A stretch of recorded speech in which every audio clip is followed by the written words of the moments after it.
Hi friends, இன்றைக்கி INS serial today and tomorrow 2 நாளைக்கான கதையை பார்க்கலாம். ஃபஸ்ட்டு இன்றைக்கான கதையை பார்த்துடலாம். ஃபஸ்ட்டு வந்து பார்த்திங்கன்னா, நிலா தான் வந்து ஆஃபீஸ்லேருந்து வீட்டுக்கு வராங்க. வீட்டில் பார்த்திங்கன்னா யாருமே இல்லை. நடேசன் வந்து பார்த்திங்கன்னா கிச்சனில் உருட்டிக்கிட்டு டீ போட்டுக்கிட்டு இருக்கிறாரு. டீ போட்டுக்கிட்டுன்னு திடீர்னு தட்டு வந்து கீழே விழும்போது, யார் அது கிச்சனில் அப்படின்னு சொல்லிட்டு நிலா வந்து உள்ளார போய் பார்க்குறாங்க. நடேசன் தான் டீ போட்டுக்கிட்டு இருக்கிறாரு. நீங்களா டீ போட்டுருக்கீங்களா? சமைக்கவே தெரியாது உங்களுக்கு, எப்படி டீ போடுறீங்க அப்படின்ற மாதிரி வந்து நிலா வந்து கேட்குறாங்க. நான் மல்டி குஷன் ரேஞ்சுக்கு சமைப்பேன் நான். என் சமையல்லாம் நான் அடிச்சிக்கவே முடியாது, அந்த அளவுக்கு நான் சமைப்பேன் நான் அப்படின்னு சொல்லிட்டு நடேசன் வந்து சொல்லிகிட்டு இருப்பார். அதுக்கு நிலா வந்து கிண்டல் பண்ணிக்கிட்டு பேசிக்கிட்டு இருப்பாங்க. யார் நீங்களா அப்படின்ற மாதிரி. சரி, டீ போட்டு கொடுத்துட்டு உடனே பக்கோடா இருந்து கொடுத்து விட்ருப்பாங்க. அதை டீ சாப்பிடு, இருந்தால் சூடாக இருந்தால் பக்கோடா கடிச்சிக்கோ அப்படின்ற மாதிரி வந்து நடேசன் வந்து நிலாக்கு எடுத்து கொடுத்துட்டுருப்பாரு. அதை டீ குடிச்சது எப்படி இருக்குது டீ அப்படின்னு சொல்லிட்டு நடேசன் கேட்டதுக்கு நிலா வந்து என்ன சொல்லுவாங்கன்னா, ரொம்ப ரொம்ப சுமாராக இருக்குது அப்படின்னு. இது ஏன் சூப்பராக இருக்குன்னு சொல்ல சொன்னீங்க என்னைய அப்படின்ற மாதிரி வந்து நிலா வந்து நடேசனை பார்த்து கேட்பாங்க. அதுக்கு நிலா எப்படி இருப்பாங்கன்னா, டீ வந்து பார்த்திங்கன்னா டீ தூள் நிறைய சர்க்கரை கம்மியாக ரொம்ப கேவலமாக இருக்குது குடிக்கிறதுக்கு அப்படின்ற மாதிரி சொல்லியிருப்பாங்க.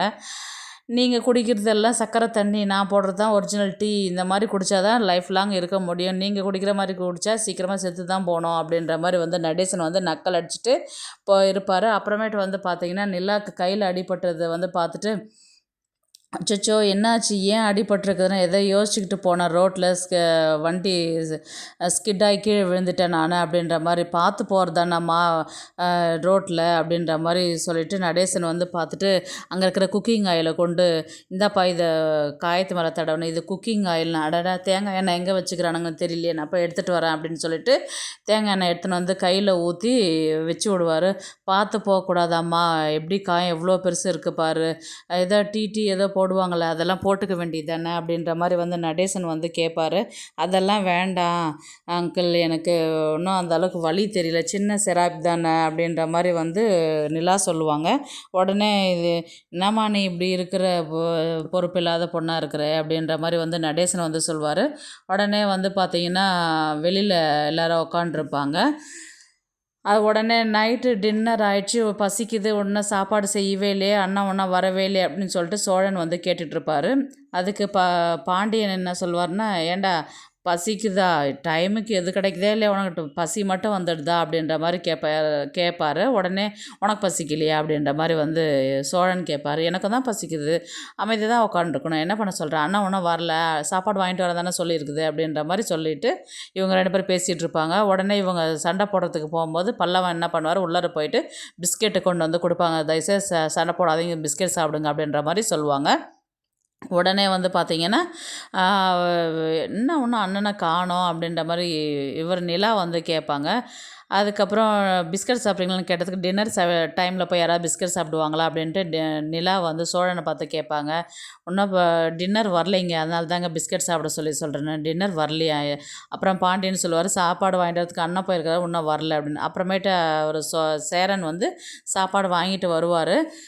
என்னாச்சுன்னா, ஃபங்க்ஷன்லாம் எப்படி போச்சு, ஜாலியாக போச்சா அப்படின்ற மாதிரி வந்து சோழனும் பல்லவனும் கேட்பாங்க. ஏன்னா 2 பேரும் தான் பின்னாடி ஃபாலோ பண்ணிட்டு வந்தாங்க இல்லையா, அவர் சந்தா வீட்டுக்கு தான் போனாங்க அப்படின்றது. இப்போ இவர் என்ன சொல்கிறாருன்றதுக்கு பார்க்குறதுக்காக சோழனும் பல்லவனும் கேட்பாங்க. ஏய், செம்ம ஃபங்க்ஷன்டா, கூட்டம் ஜாஸ்தியாக வந்ததுடா, பயங்கர சாப்பாடெலாம் அவ்வளோ சூப்பராக இருந்ததான்னு சொல்லிட்டு சேரன் வந்து பொய் மேலே பொய் சொல்லிக்கிட்டே இருப்பார். இவர் சோழன் வந்து, பார்த்துக்கடா கூட்டம் அதிகமாக இருந்துச்சான், பார்த்துக்கடா காது குத்துனாங்களாம் அப்படின்னு. யாருன்னா இந்த கான்ட்ராக்டருடைய பையனுக்கு தாண்டா குத்துனாங்க, வயசு எத்தனை, 5 வயசுன்னு. 5 வயசாண்டா அப்படின்ற மாதிரி வந்து சோழனும் பல்லவனும் வந்து சேரனை கலாய்ச்சிட்டு இருப்பாங்க. என்னடா நான் சொல்கிறதெல்லாம் திருப்பி திருப்பி அவங்ககிட்ட சொல்லிட்டு இருக்கிறேன்னு. உடனே பல்லவன் வந்து நிலா வந்து என்ன சொல்லுவாங்க, சும்மா இருங்க, அவர் தான் 5 வயசு பையனுக்கு காது குத்துந்து பாவமாக இருந்துச்சு அப்படின்னு சொல்லிட்டு சொல்கிறாரு, அதுக்கு போய் யாரா சிரிப்பாங்களா அப்படின்ற மாதிரி நிலா வந்து கேட்டதுக்கு, பல்லவன் என்ன சொல்லுவார்னா, அண்ணன் பொய் சொல்லுது அண்ணி அப்படின்ற மாதிரி வந்து பல்லவன் சொல்லுவார். பொய் சொல்கிறாரா அப்படின்ற மாதிரி நிலா கேட்பாங்க. ஆமாம் அண்ணி, இந்த மாதிரி இவர் காது குத்தெல்லாம் போல் சந்தா வீட்டுக்கு தான் போயிட்டு வந்தார் அப்படின்ற மாதிரி வந்து கேட்பாங்க. இல்லைடா நான் போவே இல்லைண்ணே, நீ போவாத, 1 மணி நேரம் வீட்டுக்குள்ள என்ன பண்ணிகிட்டு இருந்த அப்படின்ற மாதிரி வந்து சோழன் வந்து கேட்பார். நான் ஒன்றுமே பண்ணலடா, மசாலா டீ வந்து எப்படி போடுறதுன்னு தான் நான் கேட்டேன். மசாலா டீ போடுறதுக்கு 1 மணி நேரம் ஆச்சு உனக்கு அப்படின்ற மாதிரி அவர் கேட்பாரு. எங்களுக்கு டீ போட்டு வரணும்னா 5 நிமிஷத்தில் டீ போட்டு வரேன், அங்கே போய் 1 மணி நேரம் டீ போட்டியா? அப்புறமேட்டு கோவிலுக்கெல்லாம் போயிட்டு வந்தேன் அப்படின்ற மாதிரி, ஏன்டா என்ன எல்லாம் கலாய்க்கிறீங்க அப்படின்னு சொல்லிட்டு, எனக்கு பொய் சொல்லவே தெரியல பாருடா அப்படின்ற மாதிரி சேரன் வந்து வெக்கப்பட்டுக்கிட்டே உள்ளார போயிட்டாரு.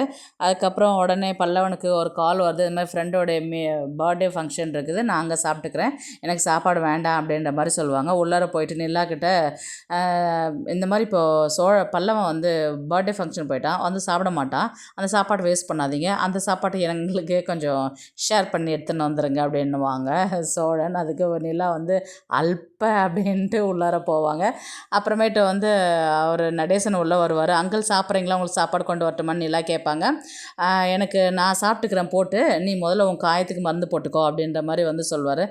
நிலா வந்து அங்கிள் என்னங்க அங்கிள் சொல்லாதீங்க சொன்னல நான் அப்படின்ற மாதிரி வந்து சொல்லுவாங்க. அவங்க முதல்ல காயத்துக்கு போடு மருந்து, அப்புறமேட்டு நான் சாப்பிட்டுக்கிறேன் அப்படின்னோடனே, என்னாச்சு ஏதாச்சு, என்ன காயமாப்பா, என்னப்பா அப்படின்ற மாதிரி சேரன் கேட்பார். என்னங்க அடிபட்டிருக்கா, எங்கே அடிபட்டிருக்குது, காமிங்க காமிங்க அப்படின்னு வந்து சோழன் கேட்பார். அதுக்கப்புறம் வந்து பார்த்திங்கன்னா கையில் தான் வந்து அடிபட்டிருக்கோம். அது வந்து சோழன் வந்து கையை தொட்டு பார்ப்பார். ஐயோ இந்த அளவுக்கு காயம் ஆயிருக்குது, டிடினா போடக்கூடாதா அப்படின்ற மாதிரி, இல்லை வலி அதிகமாக இருந்தால் சொல்கிறேன் அப்புறம் போய் போட்டுக்கலாம் அப்படின்ற மாதிரி, இனி காரெல்லாம் போக வேண்டாம், வண்டியில் போக வேண்டாம், காரில் போய்க்கலாம், இதுதான் நான் சொன்னேன் நான் அப்படின்ற மாதிரி வந்து சோழன் சொல்லுவார். சேரன் சொல்லுவார், நாளையிலேருந்து நீ வண்டியில் போவாதப்பா, கார்லேயே கொண்டு போய் விட்டுட்டு வந்துடு நிலாவா அப்படின்ற மாதிரி அவரும் சொல்வார். அதை எத்தனை வாட்டி நான் சொல்கிறதுனா, நீங்கள் யாருமே கேட்கவே மாட்டேங்கிறீங்க அப்படின்ற மாதிரி வந்து சோழன் சொல்வார். உடனே வந்து பார்த்திங்கன்னா உள்ளார போயிட்டு நிலா வந்து உட்காந்துட்டு அவர் நடேசன் கவனிக்கிறதும் சோழன் பார்த்துக்கிறதும் சேரனுடைய கவனிப்புமே வந்து பார்த்திங்கன்னா அவங்க அதெல்லாம் ரசிச்சுக்கிட்டே அப்படியே உட்காந்துருக்குறாங்க.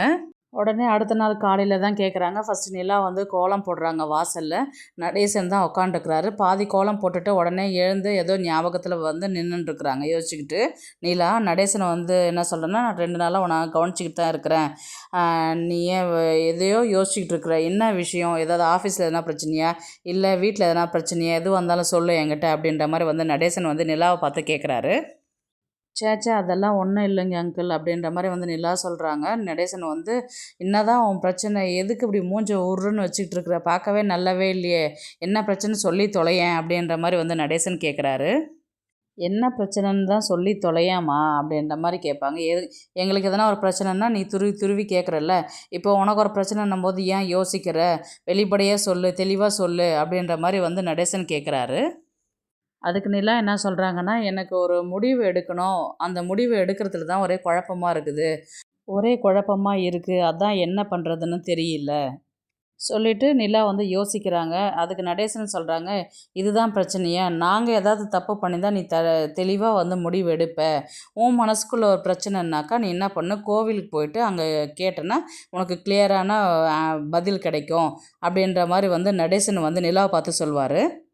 என்ன முடிவு அப்படின்னு சொல்லி நிலா கேட்குறாங்க. கோயிலுக்கு நீ போவே இல்லையா அப்படின்னு கேட்டதுக்கு நிலா, ஆமாம் போவேன், நீ பக்கத்தில் இருக்கிற முருகன் கோயிலுக்கே போ, அங்கே பூ போட்டு பார்க்கறதுன்னு ஒன்று இருக்குது, உன் மனசுக்கு என்ன தோணுதோ அந்த பூ போட்டேன்னா உனக்கு வெள்ளைப்பூ வந்துச்சுன்னா நீ எடுக்கிற முடிவு சரி, சிகப்பு பூ வந்துச்சுன்னா அந்த முடிவை எடுக்காத அப்படின்னு நடேசனை வந்து சொல்கிறாரு.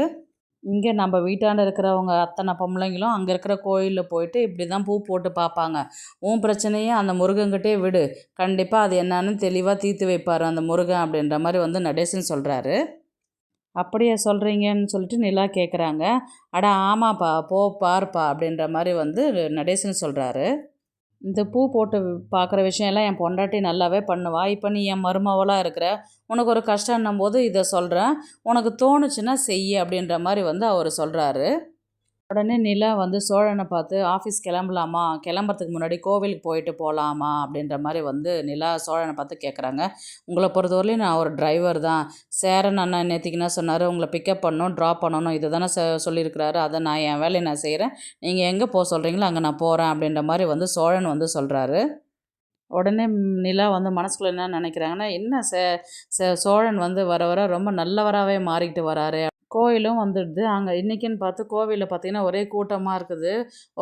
ஒருத்தங்கள பிடிச்சி ஒரு சோழன் கேட்குறாரு, என்னங்க கோவிலில் ஒரே கூட்டம் ஜாஸ்தியாக இருக்குது அப்படின்னு கேட்டதுக்கு, ஒரு சாமியார் வந்து எண்ணிக்கையில்லாத இங்கே வந்திருக்கிறாரு, அவர் சொல்கிறது எல்லாமே பலிக்குதான், எல்லாருக்கும் அக்கம் பக்கத்தில் விஷயம் தெரிஞ்சு எல்லாருமே இங்கே வந்திருக்கிறாங்க அந்த சாமியார் பார்க்கறதுக்கு, அதனால தான் கூட்டமாக இருக்குது. கோயில் உள்ளார போகிறாங்க 2 பேருமே வந்து பார்த்துக்கிட்டு, அந்த பூவை மடித்து பூசாரிக்கிட்ட கொடுத்து, பூசாரி வந்து பூஜை பண்ணிவிட்டு கொண்டு வந்து கொடுக்குறாரு. அந்த பூவை வந்து பிரிக்கிறாரு. அதில் பார்த்தீங்கன்னா வெள்ளை பூ தான் வந்திருக்குது. அதுக்கு பூசாரி என்ன சொல்கிறாருன்னா, இங்கே பாரும்மா வெள்ளை பூ தான் வந்திருக்குது, நீ என்ன நினச்சியோ அது கண்டிப்பாக நடக்கும். இதுதான் சாமியுடைய வாக்குன்னு சொல்லிட்டு பூசாரி உள்ளே கிளம்பி போயிட்டாரு. உடனே நிலாவுக்கு வந்து பார்த்திங்கன்னா ரொம்ப சந்தோஷமாகவே இருக்குது. நிலா மனசில் நினச்சிருந்த அந்த விஷயம் பார்த்திங்கன்னா, விவாகரத்து வேணுமா வேணாவா அப்படின்ற மாதிரி தான் அவங்க மனசில் நினச்சிட்டு வந்து தான் இந்த பூவை எடுத்தாங்க. இதனால் விவாகரத்து வேணாம், விவாகரத்தை வந்து வாபஸ் வாங்கிடலாம் அப்படின்னு சொல்லிட்டு நிலா நினைக்கிறாங்க. அவங்க மனசில் போட்டு இருந்த குழப்பம் வந்து கிளியர் ஆகிடுச்சு அவங்களுக்கு.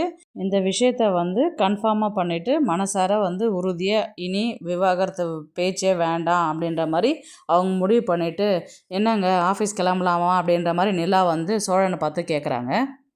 போகலாங்கன்னு சொல்லினோடனே நிலா ஃபேஸில் பார்த்தீங்கன்னா அவ்வளோ ஒரு சந்தோஷமாக, என்னங்க கோயிலுக்கு வரத்துக்கு முன்னாடி அவ்வளோ டல்லாக இருந்தீங்க, கோயிலுக்கு வந்ததுக்கப்புறம் அவ்வளோ ஒரு ஹாப்பியாக சந்தோஷமாக இருக்கிறீங்க, என்ன விஷயம்னு சொன்னால் நாங்களும் சந்தோஷப்படுவோமே அப்படின்ற மாதிரி வந்து சோழன் வந்து நிலாவை பார்த்து கேட்குறாங்க.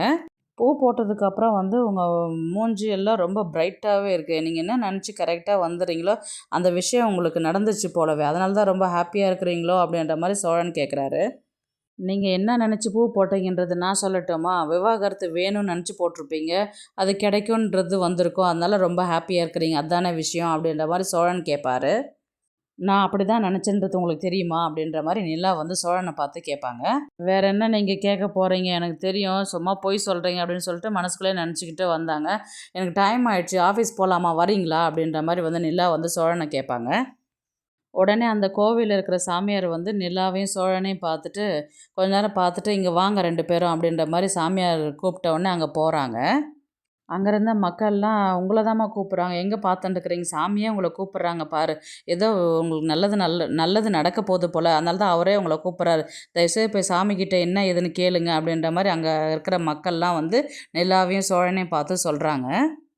உடனே அந்த சாமியார், நீ மனசில் நினச்சிக்கிட்டு இருந்த அந்த ஒரு விஷயம் வந்து குழப்பத்தில் வந்திருப்ப, அது உனக்கு தெளிவாக இருந்திருக்குமே, இந்த முடிவே நீ கிளியராக எடுத்துக்கோ, வேறு எதுவும் வேண்டாம், இதுதான் உனக்கு நல்லது அப்படின்ற மாதிரி வந்து அந்த சாமியார் சொல்லியிருப்பார். ஆண்டவன் போட்ட கணக்கு அது எல்லாமே சரியாக தான் இருக்கும், நீ இப்போ எடுத்துக்கிற பாதை தான் கரெக்டானது, நீ அந்த வழியிலே போ அப்படின்ற மாதிரி அந்த சாமியார் சொல்லுவார். அப்படியே அந்த எபிசோட் முடியும். ப்ளீஸ் லைக் பண்ணுங்கள், ஷேர் பண்ணுங்கள், சப்ஸ்கிரைப் பண்ணுங்கள். தேங்க்ஸ் ஃபார் வாட்சிங்.